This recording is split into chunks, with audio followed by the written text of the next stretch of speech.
don't specifically have to come to this specific point where you quit everything else and like go all in. You don't have to be a starving artist necessarily. Pursue other creative opportunities that allow you the space in your lifestyle to go photograph the things that you like, travel, nature, or other things. I'm still trouble with like this conversation exactly. There's a way to just be fully engulfed in your camera and still enjoy the experience, because if that's the way that you enjoy experiencing nature, I think that there's nothing wrong with that in the first place. So we have Dustin as our guest today. Welcome, Dustin, to the podcast. It is a pleasure to have you. Stoked to be here, man.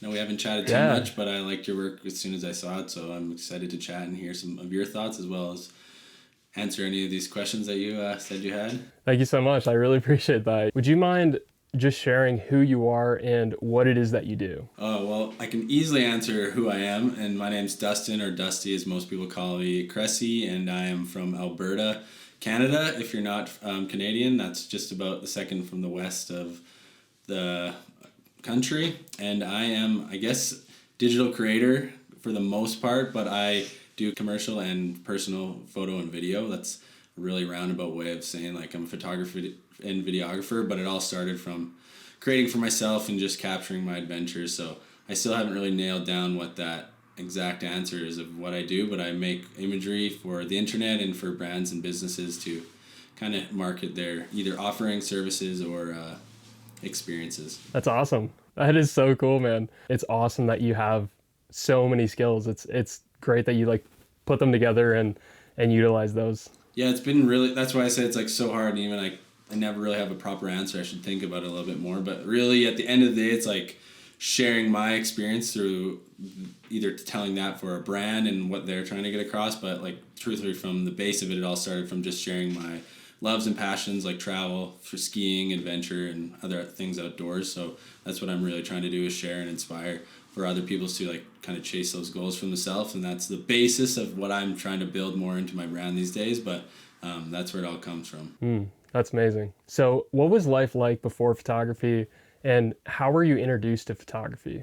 Life like before photography, I was probably like stealing my parents' cell phone, their Motorola Razors, to take funny photos and videos of the family. But I don't know, I always kind of like just seeing the world in that kind of way. Like I was just not maybe so much in the exact idea of thinking of photographs, but just like details and lots of thoughtfulness to the world around me. So I think that's what drew me to photography, because I was super interested in wildlife, nature, just like action sports, and seeing photos in magazines and stuff like that.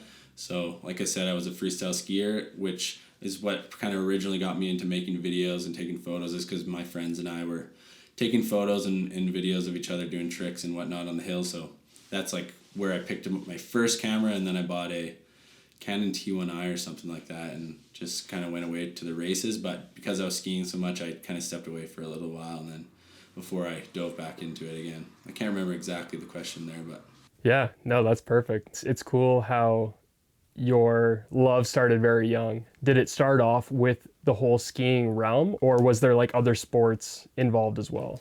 Pretty much just skiing for me. I played soccer and did some other sports. I never played hockey, even though I should have been here in Canada. But skiing, like freestyle skiing, and then tie into the action sports world.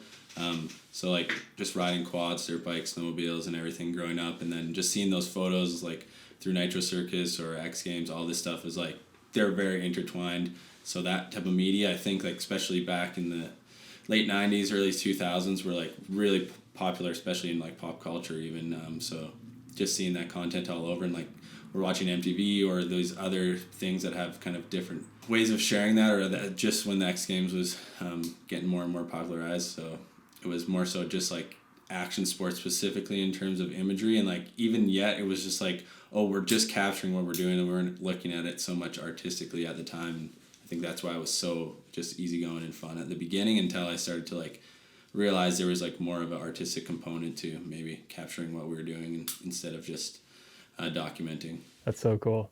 So some would say that your style of photography is centered around adventure, lifestyle, as well as nature and wildlife.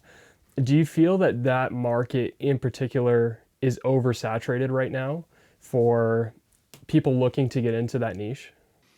I don't think that in terms of for people getting into that niche that it's oversaturated necessarily, because you can do things in your individual way. However, I do think that it's oversaturated for people that are wanting to do exactly what somebody else is doing or copying their favorite creator. Not that it's not good to take inspiration from the other people's on the platform, but not that I'm completely unique to my own style. But I think like being able to bring in other aspects of maybe like whether it's snowmobiling or skiing and some personal attributes allow me to like create my niche, whereas somebody else probably has those unique parts of their lifestyle that they can also incorporate where it's not specifically that. I mean, obviously an image of a polar bear or a grizzly bear is going to be relatively the same, but that's when I guess these other artistic expressions can come in and create uniqueness. So I don't think necessarily that is a case where it's too saturated, but like I said, if you can bring your own unique spin to it, and especially as like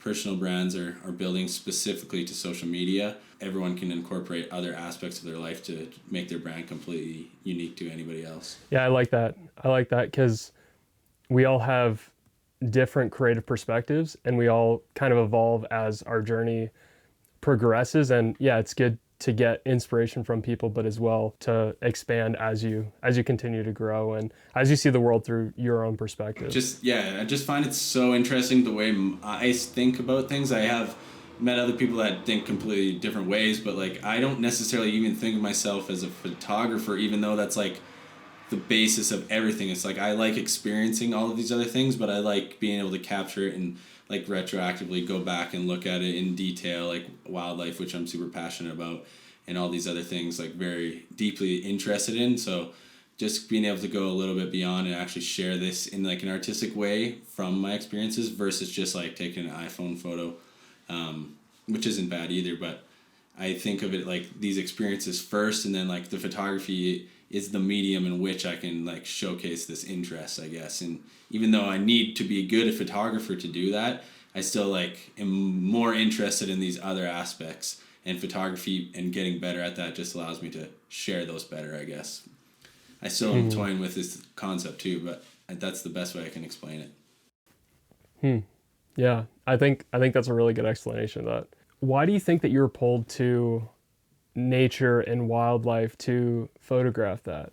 I would definitely say that because I grew up on a farm here in Alberta and out in the countryside, that was probably like my initial biggest inspiration as to why I got into a more like nature and stuff. But like just ever since I was little, like I think my parents used to tell me that I was just like super obsessed with dinosaurs and stuff like that, which would make a lot of sense as like just as long as I can remember I was interested in like ecosystems, the actual animals that live there, and not just like taking a photo of just the animal, but actually knowing what's going on behind the scenes and why like these are interacting with this, like all the systems kind of in the natural realm of things. So that interest grew into like wanting to photograph them, and obviously now there's a certain look that Instagram favors, so that's the way that a lot of imagery has kind of gone to like these beautiful type of artistic portraits or whatever of wildlife, which get shared the most. But like generally I just have an interest for the outdoors and everything from like the ecosystem, the way like the rocks and everything formed, and the way that our rivers work and the wetlands, and then the animals and how they interact with that as well. And I even went to forestry school, so it's just a diploma program, but 2 years, which we go super in depth, which is a lot about like the logging industry and whatnot, but also like reparation and all of that stuff. So you go really in deep into the actual ecosystems and whatnot, and even further brought me interested into this world. So everything that I've kind of done in my life has just been tied back to this general interest for that.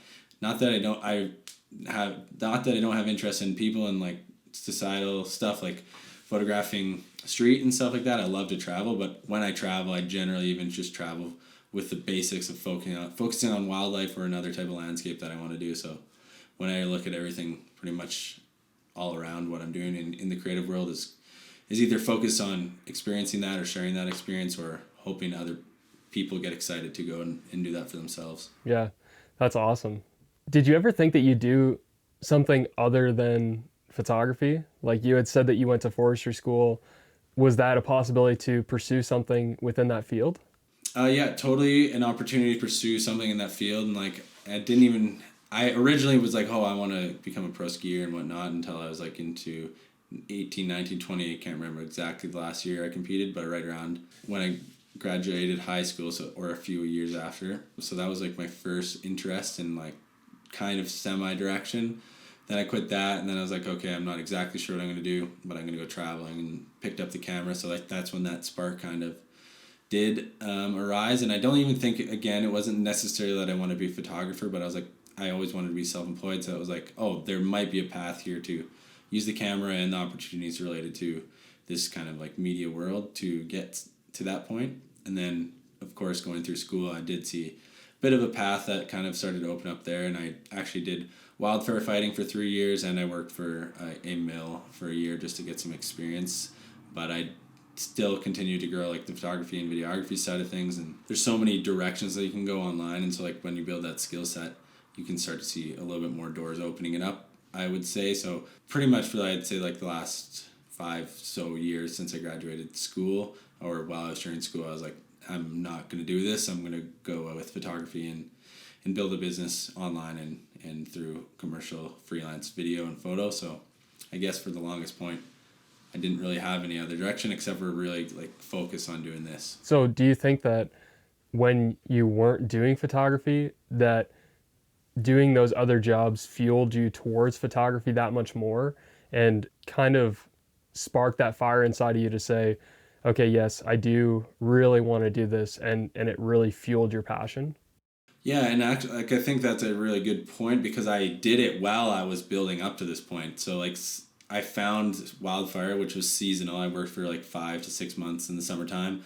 Was it allowed myself to like do 4 or 5 months trips in the winter to go travel and continue to build up my portfolio and skills. And so I did them in tandem with the goal of getting to this point where I was self-employed and had no other job on the side anymore. So I think that this is slightly off topic, but more people can do it that way, and you don't specifically have to come to this specific point where you quit everything else and like go all in, even if you don't have like the financial backing with your freelance or creative business. I think there's opportunity to do both. I was still exploring another interest in wildfire, which I really enjoy that job. It was super fun, lots of great people, but because I put myself in that situation, I got 6 days off every 2 weeks, or if we were lucky with no crazy fires, but then I could go and do trips for myself, or I could go and shoot because my base was near the mountains. So like I created this situation that allowed me to continue to build up. It wasn't just like black or white where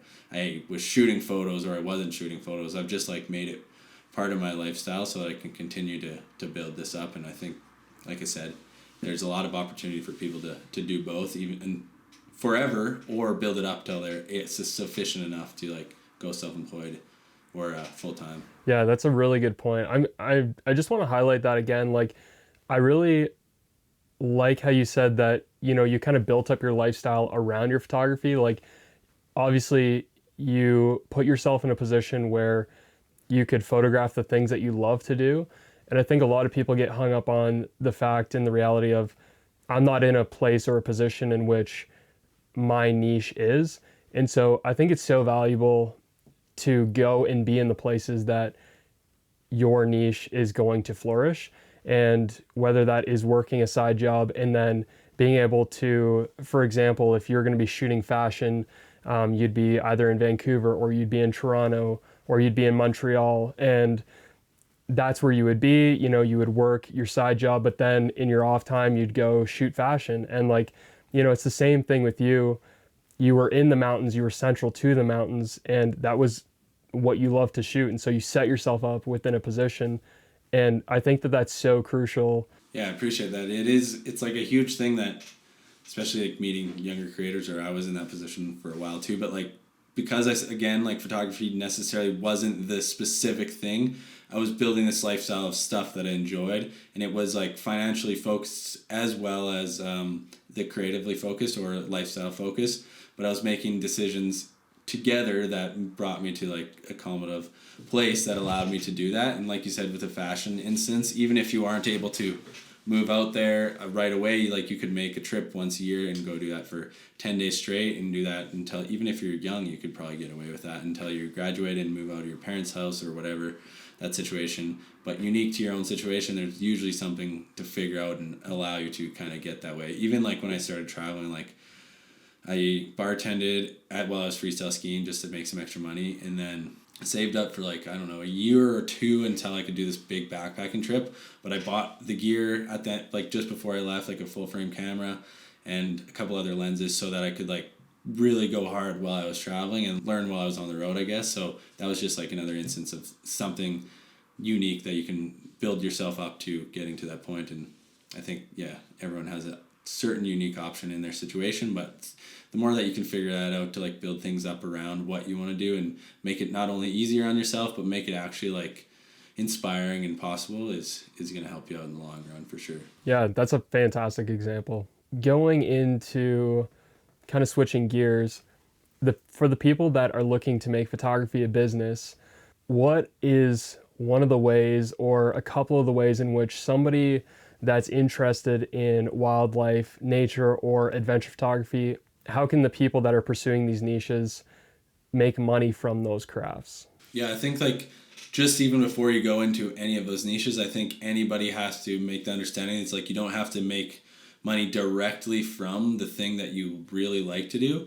There's opportunity in creative world to like photograph and make videos of anything that people need. So that's like a really good thing to remember is like you don't have to be a starving artist necessarily and only shoot photos of birds if that's what your thing is. You can use those photography skills to like pursue other creative opportunities that allow you, just like we said before, the space in your lifestyle to go and photograph the things that you like, whether that's birds, lifestyle, travel, nature, or other things. But specifically to those niches, I think is you got to be a little creative. Obviously, we're all in a little bit different situations, but for me, I think some of the best things is like finding brands that you align with and then creating an opportunity where you can legitimately provide value to them. So first off, building that relationship and whether it's through Instagram or cold outreach to their emails, especially as creators these days, a lot of times brands are expecting more followers to do like specifically social promotion, but it doesn't mean you need a lot of followers to create imagery for them, especially if it's a local brand that's creating adventure goods or something like that. And then you can tell by their social media or something that they need content. So you can build that relationship first by reaching out and then seeing what they actually need or what they might value, or you could steer them in a direction where you think that they could find value in what you can create, and then that is a great opportunity to make money.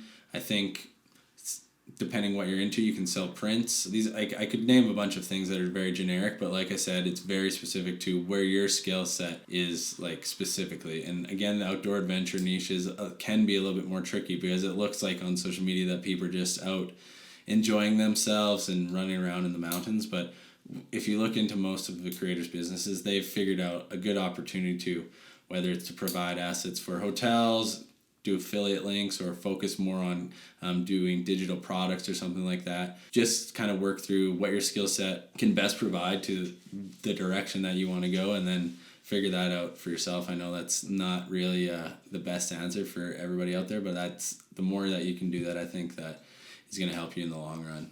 Mm-hmm. Mm-hmm. Yeah, I know that was really good. And like you said, you don't have to be this heavy hitter on social media. If you can provide value to a company and you find a way in which the value is going to be worth it to them to put money into, you find kind of that hole, I guess you could say, in their business, or an asset that they need in order to make sales or provide value to their own customer base, then doesn't matter how many followers you have, if you can provide the proper assets, you're going to be valuable to them. So it's just about finding the right way in which you can provide value. Yeah, exactly. I think that's the basis of everything that I wanted to say for sure. It was a little long-winded, but I was starting to go into like some generic stuff, which I don't necessarily think is as important. It's more so, like you said, like in any of those situations, whether you're trying to offer something to a brand or to a hotel or anything like that. So like that's generally like a content offer, or if you have a large following, you can offer and provide value through promotion. And then if you are a creator, somebody that has like a small or large following, you can offer digital products, courses, presets, all of these types of things. And the more value you can provide for free and then build actually invested customers, both on the content creation side and as well as on the product side for followers or a community. The more value you can pack in is going to obviously get you further. Yeah, I just want to touch on this just because when you say provide free value, this to people might sound as though doing free work. This is not doing free work. This is just providing valuable media on your social media in which people can glean value from. It's not doing free work. Just to clarify for the people that might be questioning, should I be doing free work in order to hook these clients?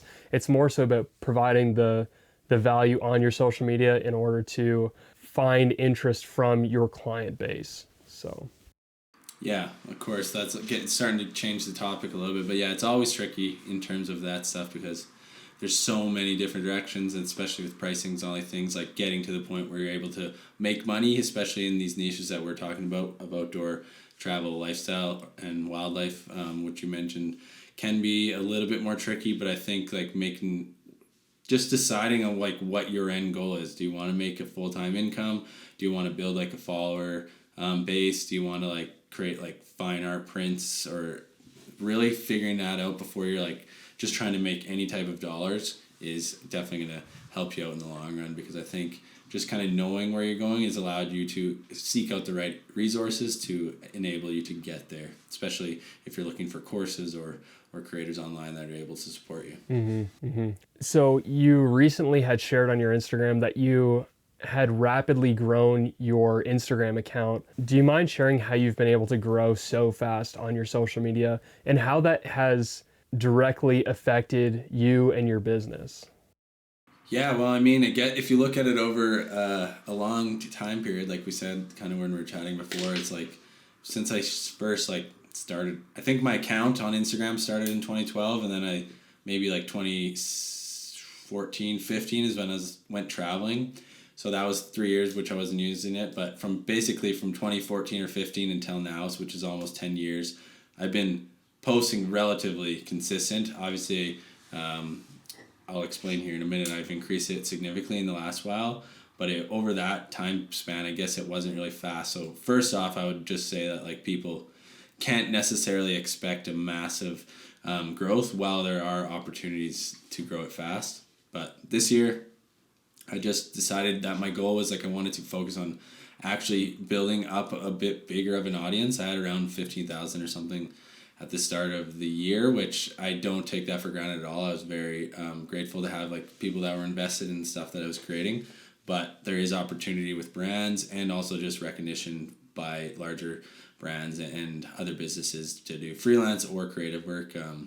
So I wanted to like focus on building that so I can maybe offer digital products or actually make the other income sources viable. And then, as probably most of you know, if you were on Instagram this year, like Reels, and especially since it came out, was a really big opportunity for growth, and so many people were doing a lot of crazy things on there. But I just kind of found a few things that worked and just started posting consistently. I had started a growth spurt like around last May, so let's just use like a 1 year thing. And so continuing from there, I just started posting way more Reels, and like can't go too much specifically what I was doing, but I just at the first I just started building up my consistency, and I think that was just like a good exercise that I could do that. And then I seen that like trending audios and a couple other things were helping people grow, which I think they definitely do support the growth on those reels and like allow you to get into the right eyes. But then after I had posted consistently reels almost every single day, it was continuing to build up. And I don't know if that has something to do necessarily with the fact that they're wanting to see that much amount of content or whatnot, but that's what I recognized, and then continued to learn and see what was doing well. Like for example, even right now, I had a huge spurt of growth, but now it's kind of slowed down. So things have seemed to change. But for that time, just posting consistently about like 5 reels a week and then 2 photos was helping me out. But I've tried to like support other people and do the same thing, and that direct technique didn't exactly equate. So I think there's something to be said also about just having direction with your content, being thoughtful about what you're posting, and then also like providing some sort of value. And like I get that's starting to be a pretty generic term these days, but whatever you think your ideal audience is wanting to learn or are hoping to get from your content, whether that's entertainment, education, or inspiration. I think those are like really three big pillars, but also like staying true to yourself with that content throughout that consistency, because you don't want just to be tossing out just absolutely nothing if it doesn't pertain to your audience. But that's just like a pretty broad rundown of what I did, and just the algorithm had picked up some of my content, and that helped my account grow significantly this year. But as I said, like I can't figure it out right now exactly. I've been posting the same thing again, and it seems to have slowed down. So I think just being consistent and working towards iterating and improving your content can help significantly. Like I said before as well, I had about 7-8 years where I didn't have that much growth, maybe only 10,000 over that time, and then finally I caught kind of a wave, and I just tried to keep paddling with that wave and use it as much as I can, and I'm still trying to keep on going with that. But yeah, it's always interesting. Yeah, it really shocked me when I heard the numbers. When you had released the numbers, I was like, holy crap, like that is a massive amount of growth, and it is really awesome. I love how you said this. Like you said, find the thing that works and double down on it. And I think that is exactly what you have proven to be true. That works, and that is something that can really prove your growth. And I know that they say it, but the statistics are so high in which they say that people will not act and won't do it. And I think a lot of it is just being centered around the things that you love to shoot, because the more that you shoot and the more that you love to shoot, you're just going to get out creating and have more to share. So yeah, absolutely. Yeah, and again, I remember the end point of that question, but and how that's like, I don't always really love talking about necessarily the growth part, because I don't necessarily think that makes you a better creator. I don't think it necessarily gives you better business opportunities. In my situation, based off of what I've experienced in becoming a full-time freelance photographer, I had a change of goals where I wanted to build a larger audience and use that accordingly to where I wanted to get to as a creator online. So that's what made the decision to do that. I don't think there's necessarily a good reason to just grow for no reason at all. Sure, you can, of course. It's not like it's bad, but in terms of business, just having followers isn't necessarily going to help. But now in my instance, currently, I wouldn't say I've had a direct massive influx, but like there's a few partnerships that haven't fully been announced yet, and a couple other things that are coming up that I'm pretty sure have come from purely follower growth and having just more eyes on my content. And like, if you think of just generally statistics, if you're getting in front of 10,000 people, like there's got to be a fairly good amount of people in there that are either work for a marketing agency or work for a brand. So like that increases your chance, if you're just a freelancer, to get hired by somebody like that if they're seeing consistent good work. Or on the other side, if you have 10,000 followers and you're wanting to sell a digital product or prints, this just creates like higher statistics. Like somebody in there is going to find value because they're following you in the products or services that you're selling. So there is definitely a good opportunity with having a social media, and especially if you have it attached to a direct goal, because I think without that, the business doesn't necessarily just because you have a following. So I would say like it's definitely helped, and I think just the social proof nowadays is a positive thing. But I know a lot of people that don't have large social media followings that are very, very successful. So again, I just want to reiterate that it's not everything. yeah, I like that you highlighted that last point. I think that is kind of like the summation of everything. It's like, yes, it can benefit you to have more eyeballs to your work, and it can provide different opportunities. But yes, at the same time, that isn't everything. It's more about how you utilize that to your benefit business wise. It's always about your business plan rather than just accumulating likes and followers. And I mean, it's not valuable to have like clicks on a photo.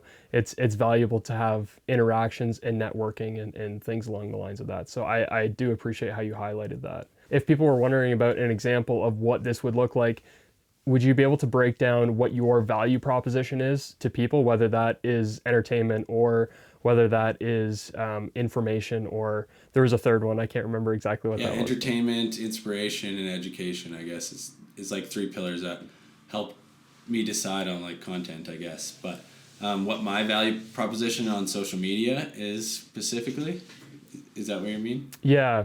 Just to give people a good example and a good idea of what this might look like for if somebody were to be creating content very similar to yours or kind of get into that niche. How can they provide value to their fan base? Yeah, I think I'm still trouble with like this conversation exactly because I think because I was just creating to create at the beginning, I think was super important for me, and I think there's nothing wrong with that at all. Again, just before I go into my answer, I think your goal, your end goal, has to be the driving factor of what you're doing for all of this stuff because if you it doesn't you don't necessarily need to know the end point, but at your like kind of mid-range goal where you want to get in the direction that you're going is going to change what you're going to be doing and what your value proposition is. Mine personally currently would probably be, which I have a few pillars, which would be like my landscapes, wildlife stuff, so like that's more of entertainment, just purely the visuals of that. And then second to that is like sharing how I'm doing that, so some sort of education, like a little bit of more in-depth, even though I said like I don't want to be focused around necessarily purely photography information. People do find a lot of value in that, so that's like an education piece. But then like lastly, I've switched more into wanting to like create an inspirational aspect to all this stuff. So like with the followership growth, I didn't necessarily want to be bragging, but the way that social media is, for example, right now, people seem to cue into that type of content, and which I've had really great response from, like just that really, really basic post, because I tried to actually share the most valuable things that I could equate to what got me to that point. Not necessarily like use this song, use this hashtag, like stuff that like goes beyond these specific like niche little things like that are actually going to help you in social media or in business or in life. So I'm trying to add this like I really like a lot of like self-development stuff, and that's a lot of the content that I consume. So I haven't really spoke about this ever, but I'm trying to incorporate a little bit more of those things and even just like my thoughts on the matter into my content. So that would be my kind of 3 content pillars, but for everyone that's going to be a little bit different. Before it was purely just sharing my adventures, which would have been entertainment to a lot of people, I guess, and just visual. So there wasn't much depth to it, but now I'm trying to share a little bit more of like face-to-face interaction, actually like providing value, and my direction as a creator is changing a little bit from being purely just creating imagery for brands and for myself, but I also want to provide value in terms of education and inspiration a little bit more in depth, I guess, through my platform. Yeah, that's really good. I think, yeah, if you are looking to create value propositions for the people that you're looking to reach, looking to target, like it all comes back to what is your end goal? What is it that you're trying to achieve with giving out these value propositions? Like, for example, maybe if you are just targeting talent agencies or you're looking to get hired at for those things, maybe visuals are more important to those kinds of people. So yeah, it's just knowing who you want to target and why you want to target those people, and then put out your media accordingly. So yeah, absolutely. Yeah, so that's really good. It is kind of crazy because like on that point, I'd say 75% of my income currently comes from doing freelance work, and I don't really share any freelance work on my page. For like I do a little bit brand work that is integrated with social promotion and stuff like that, and I share like unique storytelling pieces that are like I'm more interested in maybe on social, but for the most part I keep those things relatively separate, even though they can go and check and see that the quality aligns possibly on my social media channels. Like I have like it's very similar work. It's mostly in the outdoor and lifestyle space or adventure stuff, so the work correlates to what I'm doing on social, but I usually don't share that stuff there, and I'm still able to make the majority of my income over on that side of things. So it's different for everybody, but I like to keep social a little bit more light, and I'm trying to build more of a personal brand there, and then I'm keep my other stuff a little bit separate. So that's how I do it, but again, somebody could do it completely different and have, like you said, if they're focusing on visuals for freelance agents or for agencies or marketing agencies, and they're a freelancer, they might want to focus there and put their portfolio on social or front facing on their website. Mm-hmm. Yeah, I think that's a good point though, because social media can really be whatever you want to make it, whether you want to reach an audience, whether you want to reach an agency with your work, whoever you want to target, it can be that. It doesn't always have to be a portfolio piece, and it doesn't always have to be an expression of the things that you're necessarily getting hired for. If they want to see what your work or what you're centered around, they can go to your website. If you do want to get hired out for what you're sharing, I think it's good to post those things central to what you provide value in. So Yeah, absolutely. That comes back to like what the topic of the conversation has been today is just the goal in the end. It's like focusing on that and acting accordingly. So yeah, definitely. So if we were to switch into camera gear, which I know is a big topic because most people love to rave on camera gear, but it really is only a tool in which you can create the best images. It's the same as a carpenter, it's the same as an electrician. You use the tools that are going to get the job done accordingly and to the best of the ability. If somebody was looking to create travel media or wildlife media, kind of central to what you create, what are some of the best tools in which someone can get to create media just to start their career or start shooting these things that would kind of get their feet wet? yeah, I think this is again a question they have to ask yourself and see before you like start looking at gear. I was answering something like this on my Instagram story yesterday, and like it really comes down to what makes sense for you financially. First off, if we're talking about somebody looking to buy their first camera, so like buy the camera that makes sense to you and you can afford, like don't look at anything else other than that. And it's not going to be that much better when you're in that situation, like a few $100s. If you can't go past a certain budget, make sure that you're sticking to it and you're going to be happy with what you get in the end. But secondly, I think just looking at the field, like there's so many good options these days, and I personally am on Sony right now, but if I was to go and buy something as a beginner, I don't exactly know because there's such a range at the moment. I started on like a Canon T1i, which wasn't a mirrorless at that time. But for me, on the topic of what I would start with, so if you hadn't even took any photos at all in your entire life and you had a cell phone, I would probably just start there and start focusing on like how to capture certain framing, how to use lighting to your advantage, how to use say that if you have an iPhone 13 or 14 Pro where you have the multiple lenses, you can use that to change the effect that you're getting. And same with like video, using the different frame rates and then editing them, even if it's just starting in the Instagram app or in the free version of Lightroom on mobile. That's like the easiest point for everyone. Well, I think most people these days have phone. I understand that's not everybody in the entire world has the opportunity to have that, but for most of us, we have it in our pockets. And so it's like a no-brainer to start there for me. And I can't, just because I'm unfamiliar with the specific bodies, I can't really name something specifically. In terms of Sony, like the A6000 series is really good. These days it's the 6600 and the 6400, but don't take that for my word exactly. That series has just always been really good. But in terms of travel media, if you want to start out, is just finding a good lens beyond the camera body. And that, I don't personally use this just because I've went a different route, but around the 24-70, which is a kit lens on like the Sony full frames, and like that offers so much range from landscape all the way to like a little bit of a telephoto. So it would just make the most sense for most creators to have something like that, or like a 24-240. I think Sony offers, and so you're not going to have the lowest, most blur, but something that can provide you a lot of options when you're traveling and keep your bag light, especially when you're getting a smaller camera setup off the start, is going to really allow you to capture everything from wildlife to landscapes. And gear, like you said, is just like a little bit of a crazy thing, and like everyone will figure out what makes most sense for them after they get it to try out a few things. So I think more than anything, it's just like being open-minded and testing a few things out. Like I got quite far with like a T1i and a kit lens, and then I realized, like a nifty 50 millimeter 1.8 was pretty cheap, a couple $100, and like that elevated the visual of what my images were looking like and made me understand like maybe what I wanted next.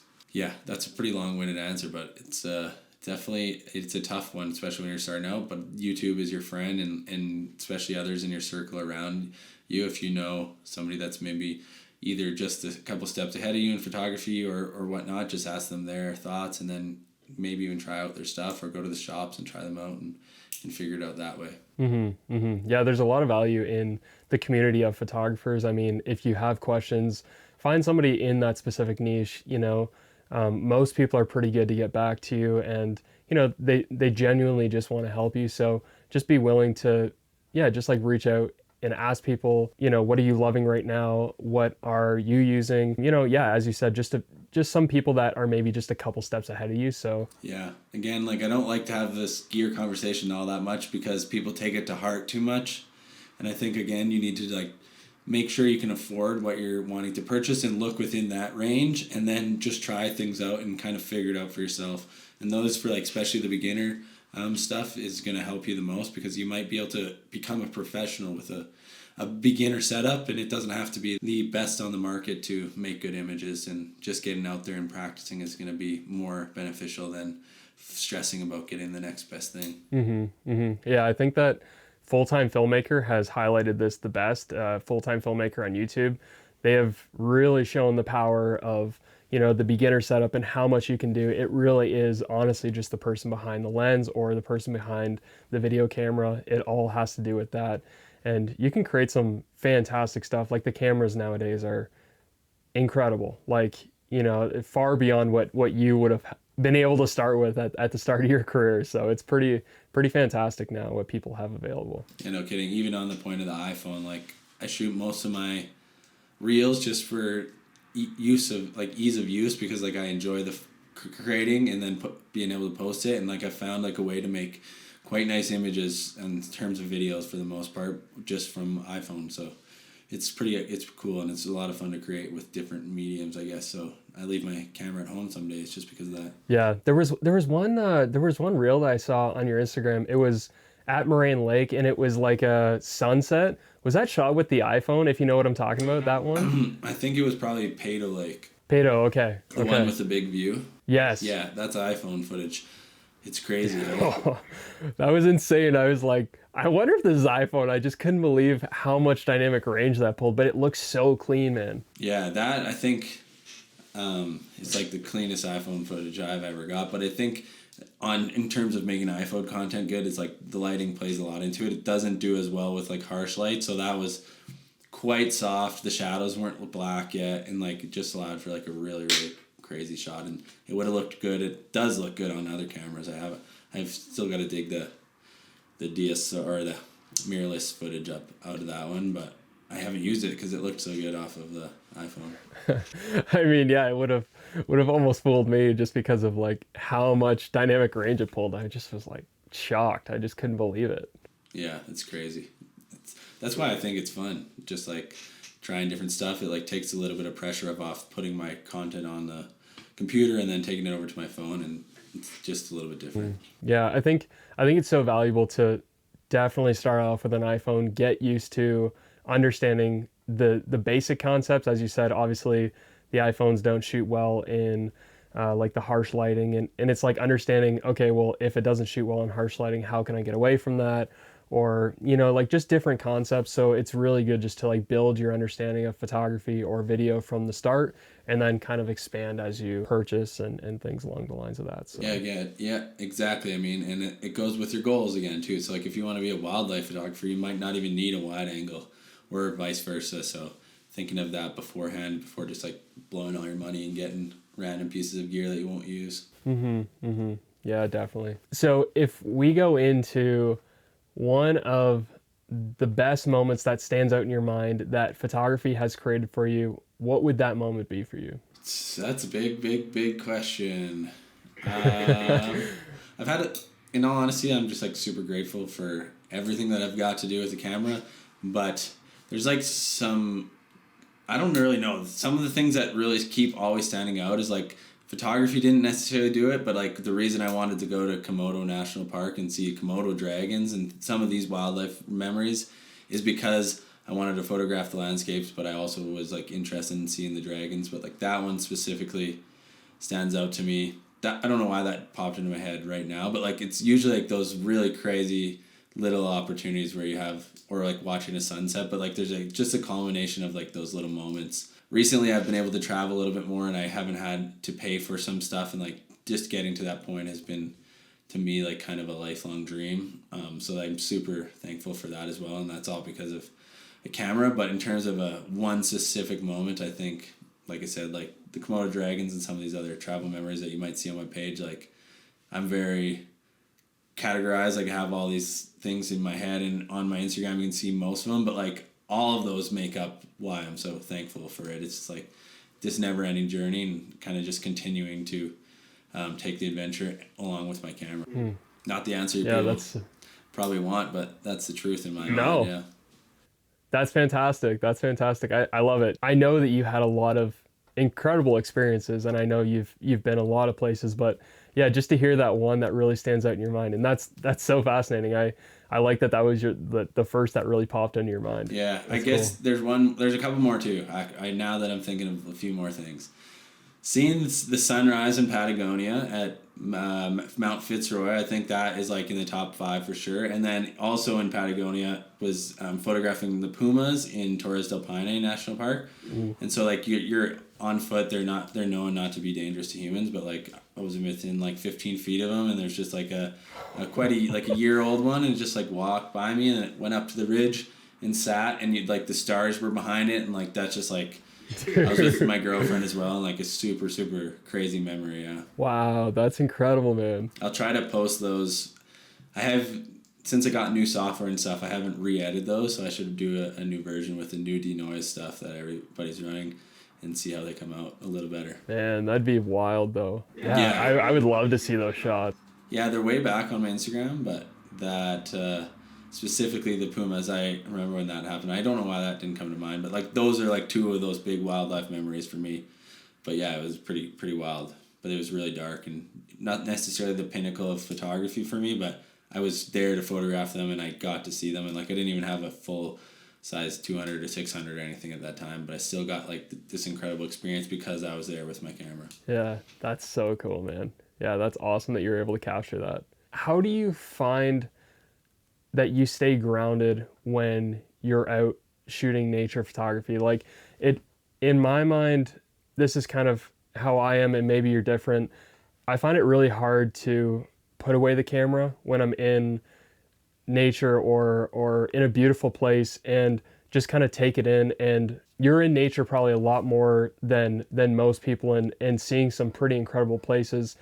And it would be so hard for me to turn off the switch and say, I'm just going to enjoy this moment and be in the moment rather than taking the photo and not really living out the experience. How do you do both? And like, how do you feel that you can kind of live in the moment and enjoy the experience as well?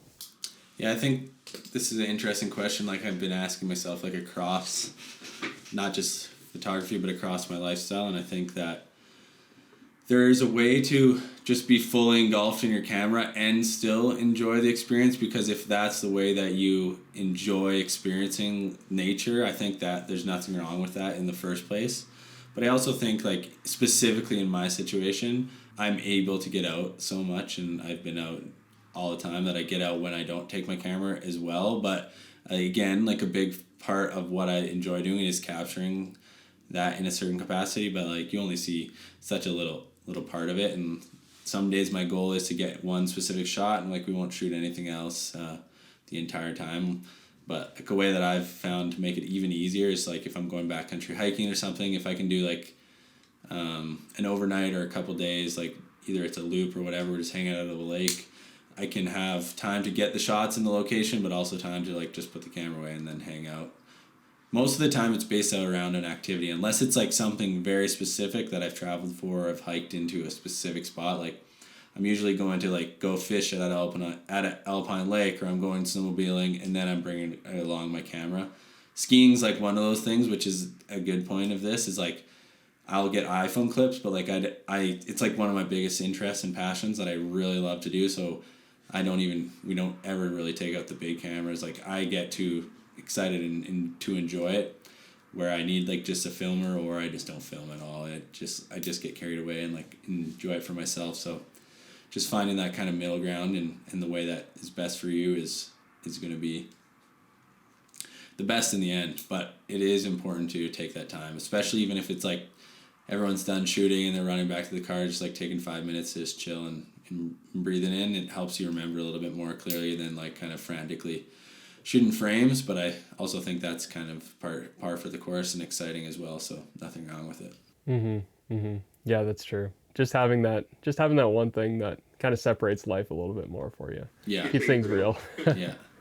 It's funny. It Oh, is. that's great. I toy with that all the time, but I've kind of come to terms with it. Like, again, like some days the goal is a little bit different, and if I'm still enjoying it, like if I'm traveling, like a lot of the time I'm traveling to travel, like I won't get perfect conditions. I'll shoot what I'm like experience. Like I want to always get up for sunrise, unless it's like Fitzroy or something like that. I'm made for sure that I was going there to get this certain photos that I wanted to capture, and so that was the goal in that situation. But like every other place wasn't necessarily like that. We'll just experience it for what it was and go, yeah, just play it by ear. Mm-hmm. Mm-hmm. Oh, that's really cool. So where would you like to see yourself in the next 4 to 5 years? Yeah, interesting question as well. I think like I was saying before with like changing my value proposition, or I don't even like that terms, but like changing the direction of my content kind of specifically to social media. I would like to continue to build up this, and like I would like to be able to provide more value. I think there's so many people that it doesn't have to be creative, but like they're maybe not lost necessarily isn't the right word, but like haven't like been able to come to terms with how to bring their goal or whatever to reality. So like just trying to continue to like prop up people in making these decisions to like pursue something that inspires them, or whether it's an interest for financial means or work, or just for hobbies, like figuring out how to make the steps and like to do backpacking or things like that. That's not exactly the direction in terms of what content I want to make, but like being able to support those people more and build like an education platform around that kind of stuff. So like I'm starting more so with the side of photography and just sharing like the behind the scenes of my work and sharing some more courses like that. But I would like to have more freedom from having to do a little bit less freelance work. While I love working with brands and doing storytelling pieces, I would like to have that to be very specific and a little bit more thoughtful, so I'm not like just having to crank out 100 little things every year just to kind of get by. I'd like to be a little bit more thoughtful with the project that I take on, and then have a little bit more like controlled, not passive necessarily, but like controlled income that I have directly through my businesses and whatnot within, I guess, my realm of stuff. But more so like being able to have like a business that's self-sufficient of not clients, but like other brands and necessarily. So I'm still figuring that all out for myself. The 5-year mark, I would hope that that's all running, I guess, and figuring that out like in a larger scale. And I don't necessarily even know if like I want to be full-time like photographer creator for the rest of my life, but like this is like so much valuable and there's so many skills to learn within this realm that I just want to, again, keep taking that wave and like take it as far as I can go and learn as much as I can, and then like, transfer that into whatever I kind of see fit as time goes on.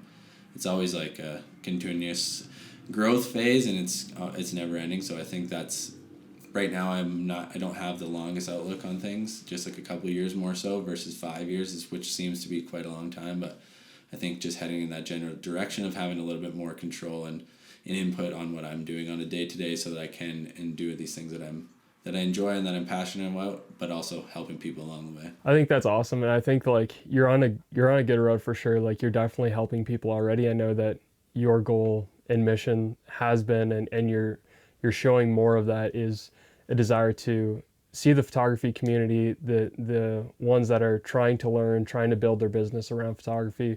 You are really boosting up and building those skills. So I know that you've got a really great course coming, and I know you got some great value to add to the community. So yeah, like I know that you have tons of experience, like from 2014 you had said all the way to 2023. So we're almost pushing 10 years here. So Yeah, that's pretty it's pretty wild. fantastic. Not that it's been full time for all that, but like picking up little things all along the way. I mean, so many people have value to offer. I just think like everyone has something special, and you can provide that. And same with like so many creators like yourself that I find inspiration from too. So it's really cool, but constantly trying to figure it out for myself. So we'll see how and where that ends up, but it's exciting and nonetheless. That's great. So if somebody is looking to kind of dive deeper with you and find a little bit more about your content or what you do provide. Yeah, my best channel currently is Dusty.Cressy. I'm sure it'll be in the link or something like that, or on the title on Instagram. I do have a TikTok. I'm not very active there currently, but I have some plans to get a little bit more on YouTube in the future. But for now, it's just focused on Instagram, and then I have started an email list and a couple of things like that, and I'm thinking about starting like broadcast channel or something on Instagram, which would be very similar, but just to like diversify those platforms. For now though, Instagram's the best way to reach out. I have like links to, I just launched a preset, which is the precursor to something bigger that I'm going to launch in the next couple months. But that's the best place. If you can DM me there, or reach out in any capacity, comment or share on my work. And I get back to pretty much everybody, so I try my best to anyway. So shoot me a message and I'm happy to chat. It might take a little while, but that's the best place to get a hold of me at the moment. That's fantastic. Yeah, I know that myself, and I'm sure many others are going to be really looking forward to the course in which you have to drop. So it's gonna be a good one for sure. Yeah, I appreciate it. Just like kind of if you want to know, I'm just gonna go through like my editing process for like doing landscape, wildlife, like probably do a brand image, and then also what was the first brand imagery, and I was gonna do one other one, maybe lifestyle or something like that.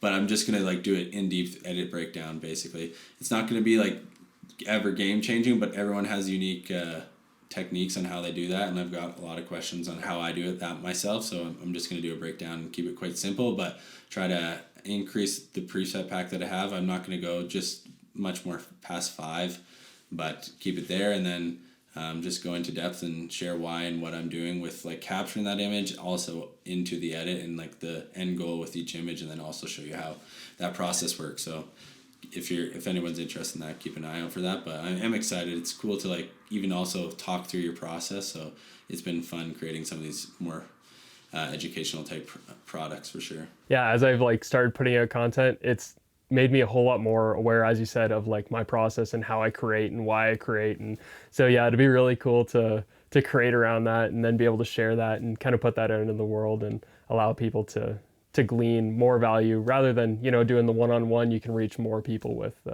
that media, so that's pretty cool. Yeah, absolutely, totally different, again, learning curve, but yeah, it's interesting for sure. Well, that's great. Thank you so much for your time once again. I really appreciate you taking the time to sit on and provide value for people. This was a really enlightening conversation, and I know that there was a lot of things that I would love to come back for a second conversation. There's so much more that we could talk about, but yeah, I just really appreciate your time and you being so willing to give. Yeah, I appreciate it a lot, man.